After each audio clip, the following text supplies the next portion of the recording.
Our next presenter is going to be Craig Stoll. Craig is a staff engineer in the plan review team of the Plan and Technical Review section. Craig received his Bachelor of Science in Civil Engineering from the University of Nevada, Las Vegas. Craig is also a licensed professional engineer with 40 years in project/program management, engineering design, and construction of civil projects. He has a diverse experience background in both the public and private sectors that encompasses knowledge and design of streets, water supply facilities, wastewater facilities, storm, sewer, flood management, land planning, hydrology, hydraulics, geotechnical, waste management, environmental regulatory compliance, and environmental remediation. Everyone, please give a warm welcome to Mr. Craig Stoll.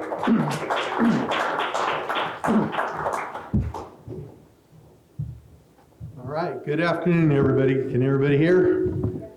Sound a little tin canish. Hey, live people. The last 2 years has been a camera right here and a screen over there, and it's been very difficult. My name's Craig Stoll. I've been working in the plan review section for TCEQ for 9 years now. And so I've seen a lot of plans and done a lot of things in regards to the plan review. And I've given this talk a couple times. Actually, the last 2 PDW conference, I was doing lead service line inventory. And so I'm back to corrosivity. And so this is virtually the same presentation that was given a couple of years ago. Not much has changed, but let's see what we got in store. All right, well, hey, lead and copper rule revision. How many of you guys working on your LSL inventory? Everybody, right? Well, those lucky ones that got one connection that say it's plastic, good for you. Anyway, so it's going to be effective October 2024. That's when your lead service line and your lead replacement line are due. But it's also when it actually kicks in, okay? And so there are some things that are kind of new and some things that are just tweaked a little bit from the last time. I don't know how many of you guys are familiar with the old rule and also our rules that were promulgated from the lead and copper rule back in the 80s. But this first one, state must review and approve the addition of a new source or long-term change in water treatment before it's implemented. Okay, so that's right out of the new lead and copper rule revision. It's pretty much the same as the last time, which is why we started what we started 6 years ago in 2016. And anybody remember what happened in 2016? Or just before that? Flint, yeah. So anyway, so that's now in the federal rule.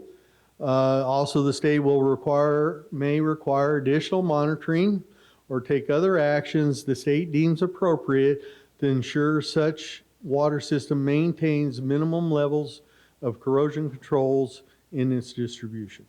Kind of new. That is new. That was not in the previous rule, but there are other things in the previous rule that we use to basically do that. So what else we got? We got the water system shall monitor every 6 months until the system is at or below the lead and copper action levels for 2 consecutive 6 months. So basically what that's saying is if you do a long-term treatment change or new source, hey, you're going to do 2 consecutive 6 months periods. Well, that's what we've been doing since 2016. And that's what this whole presentation is about, okay? So unless we determine that it's not significant, then we don't have to make you do anything. The new lead and copper rule really lays a lot of stuff onto the state. The state can do this, the state can do that, You know, we haven't done the rules since the thing, probably coming up this next legislation. So maybe come around next year, we'll have some new rules that incorporate the LCRR. And of course, systems that do not exceed the lead and copper action levels or the lead trigger level for 2 6-month period may reduce monitoring, just like it used to be.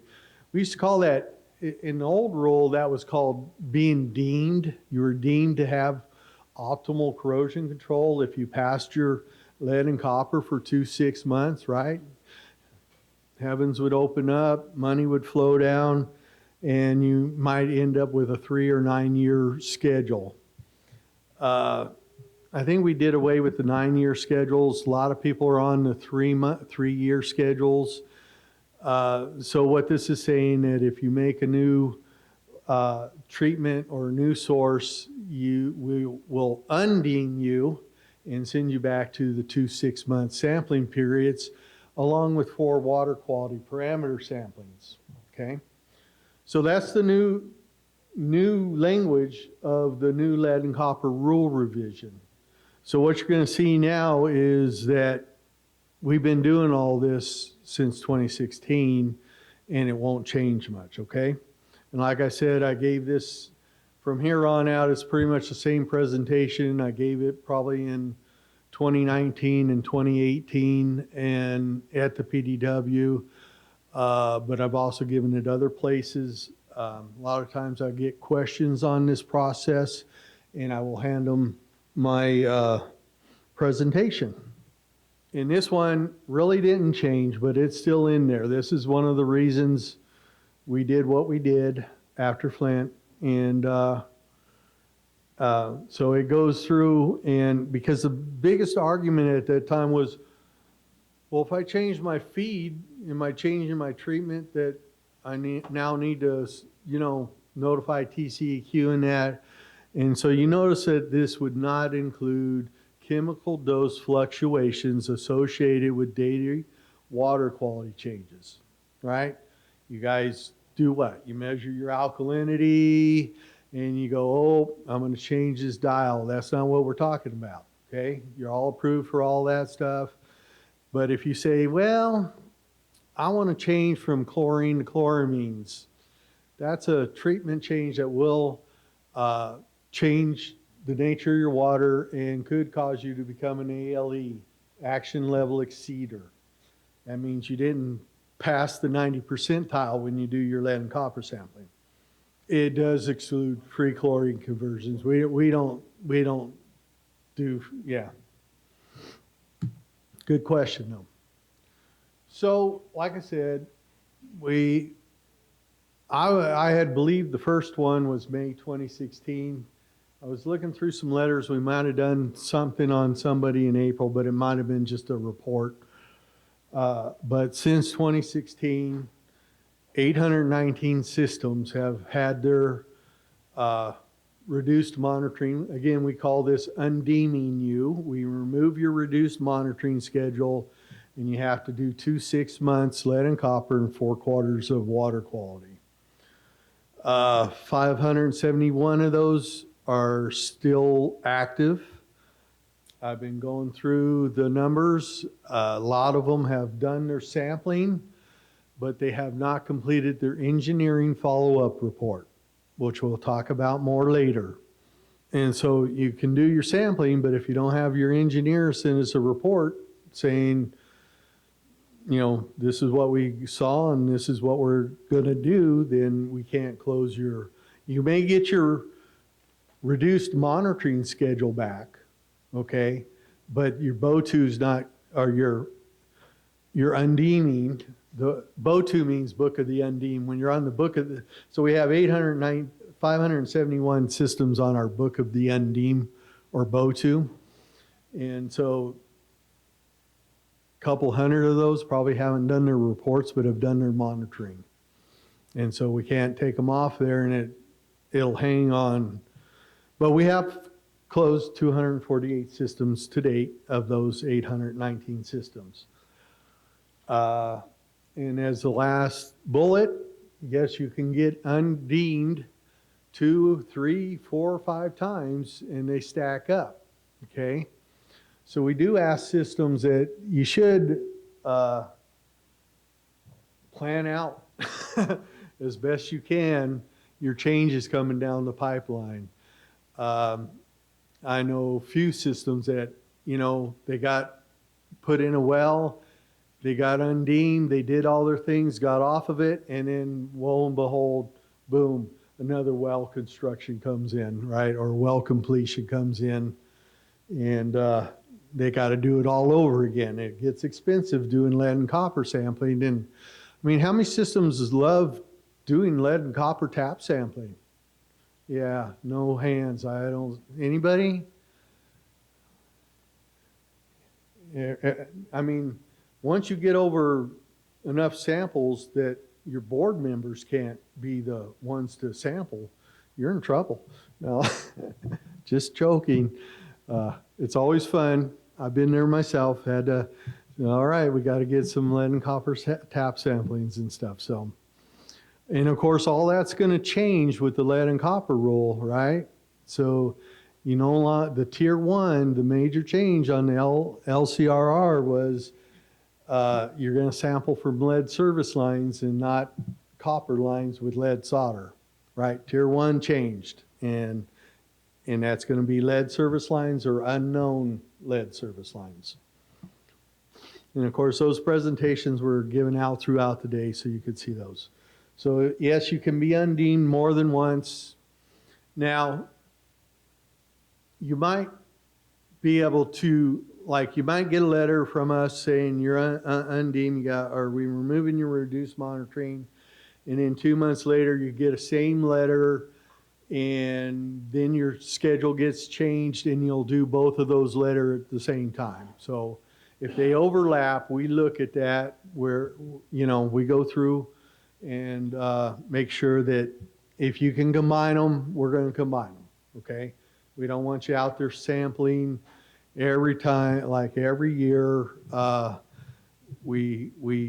not the purpose of this, though. But the purpose is to make sure that change you make doesn't affect your system. If it does, you're going to be in the lead and copper action level exceeder. And out of those 819 systems, I don't have an exact number, but I would say that there were at least 10 to 20 that did exceed lead and copper from their change. But a lot of them have also put in corrosion control, okay? So, all right, so in order to do this, we changed our well checklist, our step 2 checklist form for well completion, and made sure it covered these constituents for the chemical analysis. So some things were on there like TDS and pH, chloride and sulfate. We did add alkalinity, calcium, sodium. These are also the things that we added as the water quality parameters. So when you do have your reduced monitoring, you will be taking these for 4 quarters during those 2 6 months. And you should line up one of the water qualities with each of the lead and copper samplings. In other words, try and do them within a day or the same day if possible. Because it's kind of one of those things where you want to know this information, especially if you exceed. You want to kind of see, well, what went wrong or what went right.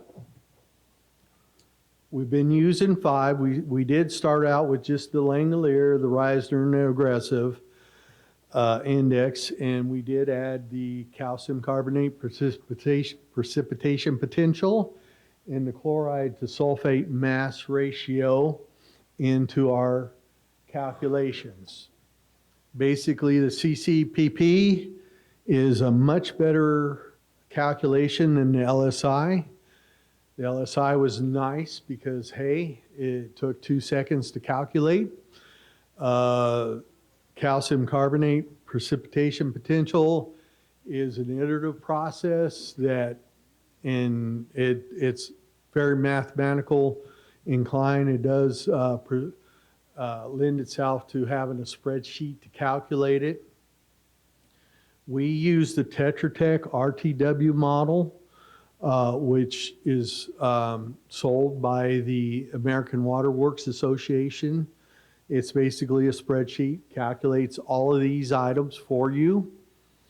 You don't have to use that, but it does get a little different answers for the LSI and RSI. And of course, to me, RSI is just doubling up on the LSI. It takes twice the pH of saturation minus the pH versus just the pH minus the pH of saturation for the LSI. And because of that, the Reisner is going to be a main indicator on whether your water looks aggressive or not, and we'll see that here. So when we were looking at this, because on a well completion, right, so you put in, you say, we're going to build this well, we give you an approval letter, and that tells you, here's step 2 checklist, give us all this stuff, the well report, the cementation certificate, the location, and of course the chemical analysis. And so that's a snapshot in time. So what we did was we decided, well, let's look at 10 and 25, and that should kind of do the range. A little bit disingenuous because if you're at 10 degrees, your parameters would be different than if they were at 25. But again, we're just kind of looking to see how this water, if it's aggressive or not. So going back to those first 2 slides, it says the state kind of has to determine whether to do nothing or do something, right? So this is how we're doing it, and we're looking at two temperatures with it. And so then we have a criteria table for each indice. And so you can see that if your LSI is less than 1, you're going to get a C in a table that I'm going to show you next. If your RSI is 7.8, you're going to get an SC for that one. And of course, there's 2 temperature for each one, so that's 10 values. We take those 10 values and kind of put them into a little table like this. Just looking at those, anybody say that's aggressive water? Well, we don't get to look at the numbers, but you see how the RSI is kind of controlling on that little slide, right? It's SC when all the rest are NCs. CMSR, you really don't get an NC unless it's like 0.2, and that's very rare. And all that is your chloride divided by your sulfate reading, okay? And notice that it depends on the alkalinity being less than 50 to be corrosive, okay? So a lot of times you're going to see 2 SCs under the CSMR. All right, so then we take this. Now going back, we had 2 SCs on 10s and 2 SCs on 25. All right, so did we have any 3 Cs or more? No Cs, right? 3 SCs under 25, did we have that? No. Did we have 4 Cs and SCs total? Yeah, we have 4 SCs, right? So that means we would have graded this water as slightly corrosive. And of course, if there was one less SC, which a lot of times when you go back to this table, you're going to find the RSI being SC at 10 degrees, but be NC on 25 degrees. I've looked at a lot of graders and stuff, so I'm going to tell you that we get about 10 to 15% in the corrosive category and probably 20% in the non-corrosive category, and all the rest are in the SC category. And when you start looking at these, you're going to see, well, I'm more closer to the non-corrosive side than corrosive side, or I'm real next to the corrosive side, and not the, you'll kind of see this split on the SCs on when you start actually looking at numbers, okay? So what do we do with that? We got a grade, non-corrosive. Basically, you're going to get the same. Let's just talk wells right now, okay? New sources is what we're mainly looking at here. So if I have a corrosive, if I have a non-corrosive well by that grading period, you're going to get the letter that TCEQ's written for decades that says, hey, you could go use your well. We don't use the word interim anymore. We use temporary. Everybody used to call us up and say, where's my final letter? This letter says I have an interim approval. There is no final approval. Those old well letters, if it says interim approval, that means you had approval to use, okay? But if it's slightly corrosive, then we're going to look and see if you guys have any corrosion control on it, okay? We are going to undeem you. We are going to basically remove your reduced monitoring. You're going to have to do the 2-6 months in the 4 water quality parameters. But your engineer's not going to be required to send us a report. How many of you guys are operators, and how many operators? Okay, how many engineers? Yeah, bad guys, I know. So you know, if you have a system that, the well is slightly corrosive, and at the time of well completion, you say, well, we're going to put in ortho, or we're going to put in caustic and adjust our pH or whatever. Or, hey, this well goes in to gathers with these wells and they're treated with ortho. The engineers need to tell us that for sure. And then you won't be charging your clients for doing a follow-up report if it's slightly corrosive. They will still do the sampling, but we won't require a follow-up report. So we did have a lot of engineers giving us corrosion control at well proposal, well construction. And there was a problem with that. Number one, you really need the sampling that we require on step 2 to determine what your corrosion control is. And we'll go over that in a little bit, okay? Corrosive. If it comes up corrosive, we're not going to allow you to use it unless you have corrosion control. And we will require a follow-up report, and you will have to do the 2-6 months LCR tap sampling and 4 quarters of water quality. So if you do these indices, if you're the engineer, you get the data and you do these engineers and it looks corrosive. In fact, just this morning we had one. I told our the EIT I mentor, call the engineer up, say, get me corrosion control by Tuesday or we're going to deny it. Because that's what we do. So will he or won't he? I don't know, but it's not fun to put for the engineer to go, oh, I got 3 days to get corrosion control for a well, right? Now we'd rather approve it, but we do need that corrosion control if it comes up corrosive. His submittal did not mention anything about water quality parameters or indices or anything. Okay, not everybody knows this. That's why I'm giving this talk. So just know that if it's corrosive, we're going to want corrosion control or it won't get approved. Now, that's not quite true. You can give us an engineering report. Okay. Now, we have started getting engineering reports with the well completion. And basically, the well report says, hey, this is a corrosive well. It's a brand new system.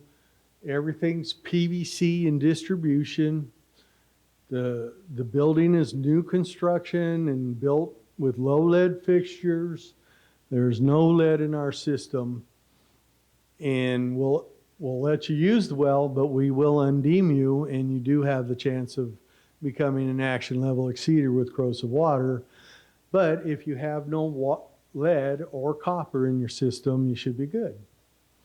So we have been getting those reports with the step 2 submittals, the well completion submittals, okay?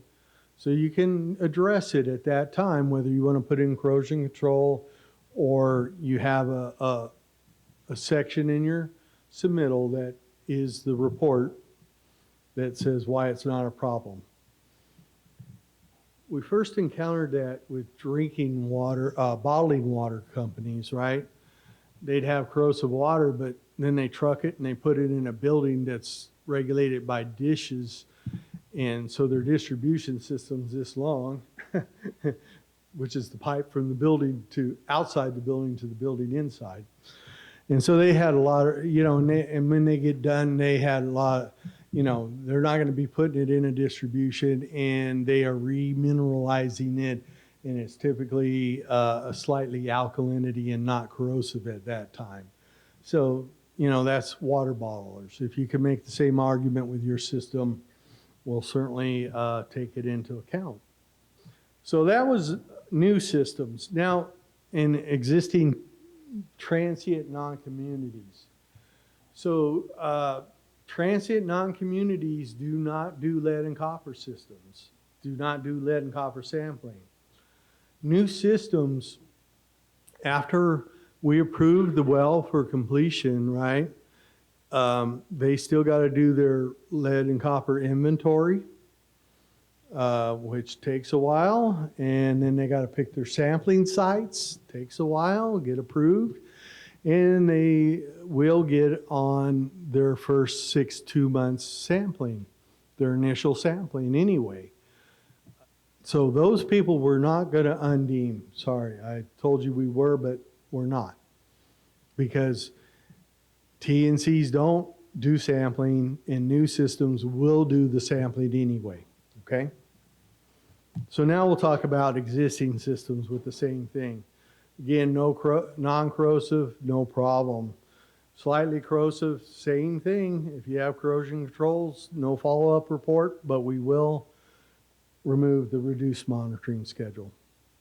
Same thing with corrosive. Won't use it until we get an engineering report on why no or corrosion control. And we will require a follow-up after approval with reduced monitoring. Interconnects. We treat interconnects pretty much same way we do with wells. If it's an emergency interconnect, we don't do anything. It's only going to be open on an emergency. Your letter is going to state emergency interconnect, hopefully in 3 spots. And of course, the contracts need to do that, show that it's an emergency interconnect. And the other thing is, we're going to look more whether you're going to mix chlorines and chloramine when you open that emergency interconnect. You might, if the 2 systems have different disinfection, you'll probably be required to get an exception for blending when you open that switch. Okay? As-built wells, okay? And we get a lot of as-built wells. We get a lot of as-built interconnects.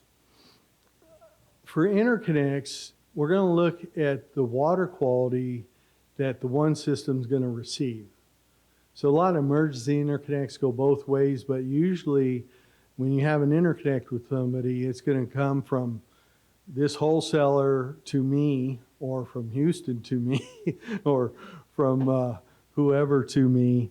And so we're looking at their water quality parameters for your BO2, because we're looking at it as a new source for you. If it's non-corrosive, fine. If it's slightly corrosive, it's just like adding a new slightly corrosive well.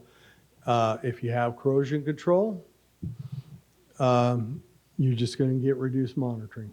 Okay?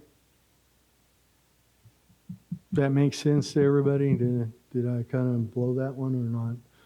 We kind of look at it as just a new source, any new source, whether it's a well or a lake.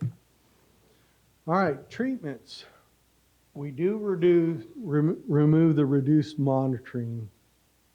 And these are the types of treatments that will remove your reduced monitoring.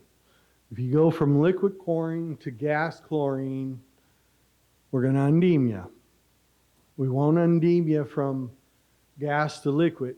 Does anybody care to guess why? So chlorine gas will lower your pH. Liquid hyperchlorite will increase your pH slightly.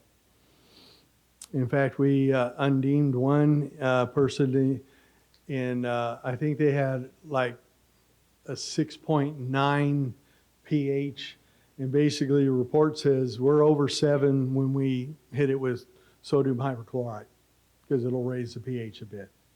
And they had proof of it too. Change from chlorine to chloramine especially. This will really affect your oxidation potential and is not something to take lightly when you do that. It will change your chemistry drastically. Additions of acids, oxidants, sodium permanganate, water softeners. Now, I've been torn on the water softeners because I don't know if the chemistry's there. I've heard the story both ways. You're removing basically the hardness, the calcium, magnesium, and putting in sodium, and but it's on the list because it's rumored that water softeners will make your water more aggressive. So all these things will change your water quality to be more aggressive. That's why we remove the reduced monitoring. RO and nano not as much, but RO, it's part of the submittal. You have to give us corrosion control. It's in our rules that if you put in an RO membrane, you don't need an exception anymore, but we do have rules, and the rules state you will need to remineralize your water, or some people use caustic, some people use soda ash, a lot of people using calcite filters, which we may talk about a little more too. We're also going to do it for any membrane, low pressure membranes also. Again, you're removing stuff out of your water, and usually when you're removing those ions and stuff, it makes the water more pure. Pure water is kind of aggressive. It really doesn't have to do with pH all that much. Yeah, it's a neutral, but it's all fresh and ready to react, okay? So whenever you remove something, change in coagulants. This is another biggie. And of course, the coagulants can mess with your like orthophosphate or anything you do because you can have aluminum carryover or ferric carryover and stuff like that. So if you're going to change your coagulant, yeah, we're going to undeem you. Okay, some more. Blending, ion exchange, ozone, green sand, chlorine dioxide, aeration. Now you look at the other one, ortho and blended phosphates, right? Those are corrosion control. So when we first started this, we would include those as treatments and undeem you. Now we only do it if the water is corrosive in your community water system. We want to be safe. Here's some change in treatments that we do not undeem you for because we feel that they do not affect your water quality parameters and make your water more aggressive. So there it is, gas chlorine to liquid chlorine. You should expect a pH bump. Granulated activated carbon, all corrosion control treatments for non-communities. Corrosion control treatments for communities unless it comes up corrosive in that little gradation that we did. Any pH adjustments that are increase pH, we're not going to undeem you. UV systems and filters with cartridges that don't involve oxidants. So let's say that you're out there and you guys have decided that we're going to do corrosion control, either because my water looks aggressive, I've been having little hits on my lead and copper sampling, which, by the way, you know, when we started this, we'd get engineering reports that said, hey, we passed the 90th percentile, we don't need to do anything, okay? And we said, and you'll see, we said, no, that's not good enough, right? So LCR has now what's called the find and fix. So if you have any excursion, say you take 10 samples for LCR tap sampling, and one of them goes over, you got to do find and fix. What's find and fix? You got to go out and resample that house within so many days. You got to sample water quality parameters in your system nearby that house. You then got to determine why it busted and write us a report for review.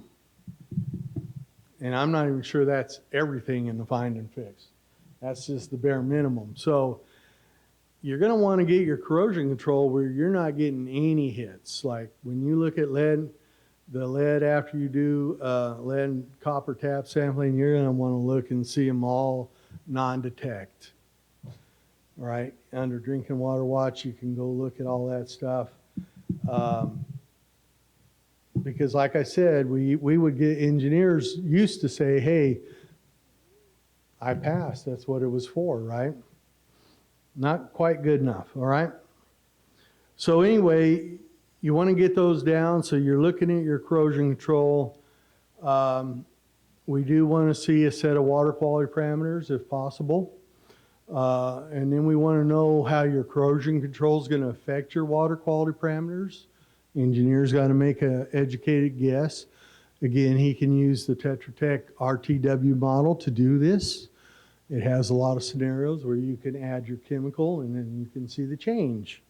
And you can print that out and include it in your submittal. If you get a vendor, Corrosive, NAPCO, oh man, there's so many of them supplying stuff. If you have a vendor come out and say, what do we need? And they do sampling, we'd like to see their report to you and say, well, we want to use orthophosphate. Here we had NAPCO come out and here's what they gave us, and they took samples and stuff. We will need a plan showing the injection points and storage of the chemicals, specs on the pump and the chemical, and engineering calculations for the metering pump and the bulk tanks and day tanks. And they will need secondary containment on the tanks. The only thing that gets away with no secondary containment is what? No guesses? LAS requires secondary containment. Somebody said chlorine, right? Hyperchlorite, sodium hyperchlorite, 55 gallons or less. That's the only exception you get for secondary containment, okay? All right, so you'll see here no calcium hardness adjustment, right? And again, this was before lead and copper rule revision. Lead copper rule revision made it official. No calcium hardness adjustment. Now, I just said we allow people to use lime filters and we use calcite filters. Is that calcium adjustment? Well, yes and no. They are pH and alkalinity adjustments. Calcium, if you want to add calcium chloride, that's calcium adjustment. All you're doing is upping the calcium to get the numbers to say it's non-aggressive, right? But we won't approve calcium hardness such as calcium chloride. Okay. Kind of like if you have a pool or spa and it says, you know, hardness up or whatever, you can pour that stuff in there. It's calcium chloride. pH adjustment, alkalinity adjustment, which are also DIC adjustments. The three are tied very close together. If you have two, you can find the third. Soda ash, sodium bicarbonate, potassium, potash, caustic, phosphate. Hardly anybody does silicate inhibitors. In fact, we do have somebody currently using hexametaphosphate or something, and they're going to go to ortho because everybody's telling them to go to ortho. Silicate inhibitors are expensive, from my understanding, which is why they don't get used very much. So how do I know I'm going to have that approved? There's this document here, and you can Google that at the top, and you can get a copy of it, and you can also email me, and I'll send you an electronic copy of it. And basically has flow charts, and depending on what you're trying to control and what your water quality parameters, it will give you a flow chart. You got to find the right flow chart. So like if you're less than 7.2 in controlling copper or lead, it's one flow chart. If you have iron or manganese, that's another flow chart. So there's about 10 flow charts. And so you take your water quality parameters, find your DIC, your pH, your alkalinity, and you follow the thing, and it gives you what your options are. Well, that's what we do when we review it. So we're not going to approve it if you can't flow it out. Now, a lot of times people will use chart 3, which is basically iron and manganese, when they have very little of it. And they're using that because they want to use a blended phosphate. So blended phosphates are very popular, especially among the vendors. And for people that have iron and manganese in their water, definitely you want a small portion of the phosphate to be polyphosphate to sequester that, and the rest goes for corrosion control. A lot of problems with blended phosphates, the scale that they form, because orthophosphate's all about forming a scale on your pipes so your corrosive water can't eat your pipes. So the scale that a blended phosphate makes versus an orthophosphate can be much weaker. So when you do flushing and stuff, you can flush it right out of your system. You really want just enough poly in there to take care of your iron and your manganese if you're going to do that. We kind of frown on it when people, have very little iron and very little manganese. Now, if you have too much, the poly's not going to work and the ortho's not going to work. You're going to really need to, hit it with chlorine, oxidize it, precipitate it, and filter it. And then go to the other chart, which will tell you to use ortho after you do that. So, all right. So I told you that we had still 500 plus systems, right? So this is the checklist to get your reduced monitoring, your BO2 closed. You got to complete your 4 quarters. You got to do your 2 6 months without action level exceedances. You got to complete a follow-up engineering report if required. Must be not corrosive or have corrosion control installed. And if you do have an outlier, you need to kind of sample it and tell us, do a find and fix. Don't just say, yeah, it was a fluke. Got to kind of give us a reason why. So this is what we're telling you we would like to see. If you do have one that's over, you should retest the site. And again, this is almost sounds like this find and fix out of LCRR, and this was written before the proposal even came out. Look at the history of the site.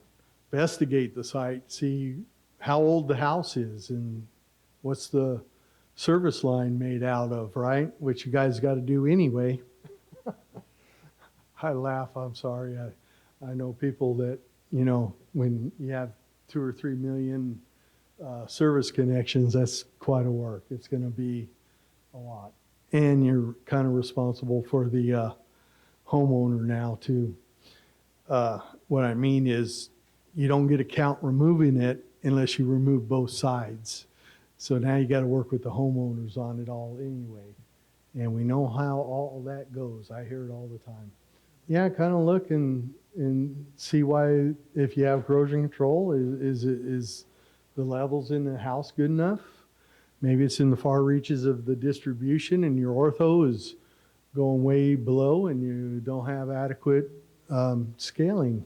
By the way, if you are an ALE or you're required to put it in, you want to run it for at least 6 months at a pretty good dose to build up your scale before you do any testing. We know people that put it in and tested the next month and they exceeded. I was looking, I guess Lillian left. We had a few of those. So make sure that if you're on to do lead and copper sampling and you put in your ortho, you wait and you dose it pretty high, maybe at 3 ppm ortho as phosphate. There's 2 ways to look at ortho in a system, ortho as P and ortho as phosphate. They're both the same, but one's 1/3 of the phosphate as P is 1/3 of phosphate as PO4. So make sure your lab's doing the right thing and you know what your results you're reading are, whether it's P or phosphate.